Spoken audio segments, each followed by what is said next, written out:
tuklasin ang mga uri ng agimat at anting-anting. Bahagi na ng kulturang Pilipino ang paniniwala sa kakayahan at galing na taglay ng mga agimat at anting-anting. Bagamat ito ay hindi orihinal na nagmula sa atin, ito ay inadapt lamang natin sa ating kultura at ginawang maraming kakatuwa o kakaibang paraan ng pagkuha ng agimat at anting-anting.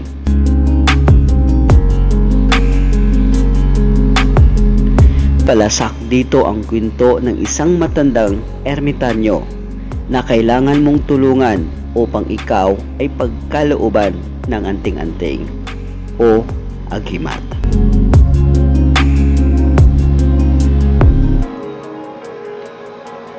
Sa ibang version naman, ito ay nakukuha mula sa kalikasan. Tulad ng pagkuha nito sa puso ng saging habang ikaw ay nakanganga. Mayroong ding kwento ng pakikipagtunggali sa mga maligno at engkanto gaya ng kapre, tikbalang at duwende para lamang makuha natin ang ninanais nating anting-anting at agimat. Magkaiba ang bisa ng anting-anting sa agimat.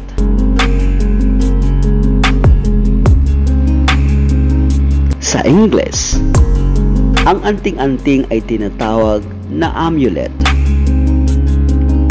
Ito ay karaniwang nasa anyong medalyon o kaya nasa anyong panyo. Pinaniniwalaang ito ay nagbibigay proteksyon sa nagmamay-ari nito. Samantalang ang agimat naman o talisman sa Ingles ay nagbibigay ng kakaibang kapangyarihan sa sinumang humahawak nito. Ito ay nasa iba't ibang hugis at anyo. Mga katuklas, narito ang listahan ng mga anting-anting at agimat na magkikita natin sa iba't ibang panig ng Pilipinas.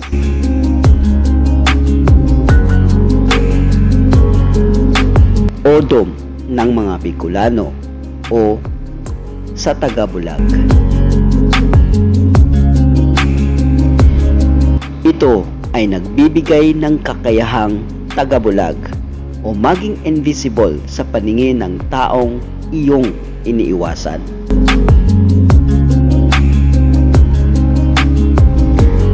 Sa gabi o wiga.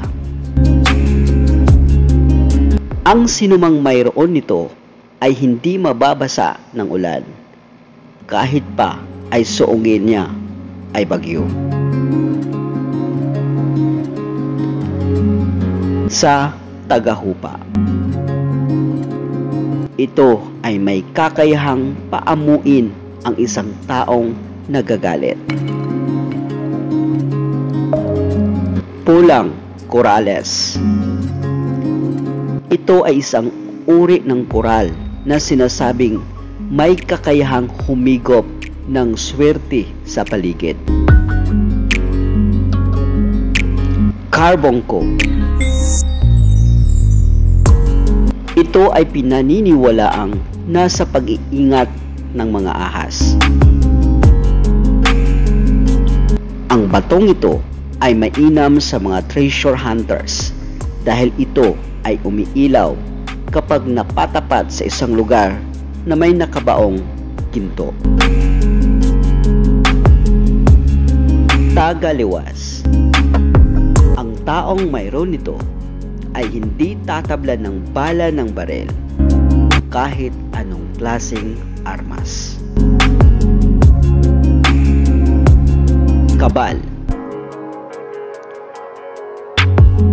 Ang taong may taglay nito ay hindi tatablad ng mga sandatang may talim tulad ng kutsilyo, itak o bulo at samurai. Agsam.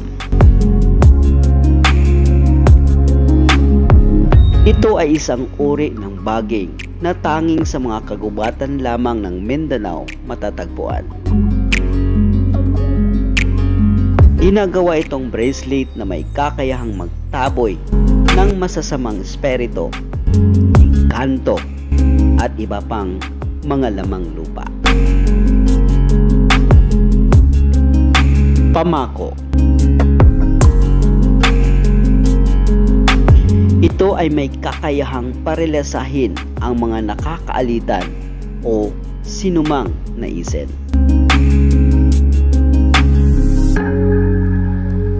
Pangil ng kidlat. Matatagpuan sa mga lugar na tinamaan ng kidlat. Hindi masusukat na lakas ng pangangatawan ang ipinagkakaloob nito sa sinumang nagmamay-ari. Libreto. Ito naman ay nagtataglay ng sumpa. Maaaring malaki o maliit. Ang hugis nito ay kwadrado. May bilog, may triangulo, at may pahabang aklat. Insignias. Ito ay kapirasong tila na may sagradong dasal at orasyong nakasulat. Mga katuklas, upang maging mabisa ang isang agimat at anting-anting, ang mga ito ay kinakailangang konsagrahin o buhayin sa tamang oras at araw mismo ng pagganap. At sa kaalagaang pakainin ng mga orasyon at dasal.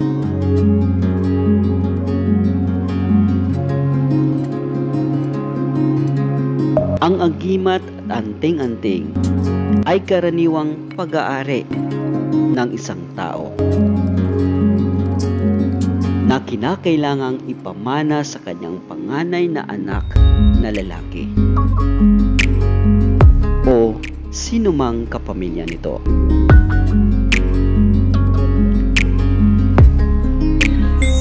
Ito ay patuloy na nagpapasalin-salin sa bawat henerasyon. Ang sinumang tagapagmana nito ay kailangang sundin ang mga patakaran sa tamang paggamit nito. Dahil kung hindi, ang bisa ng agimat at anting-anting ay mawawala.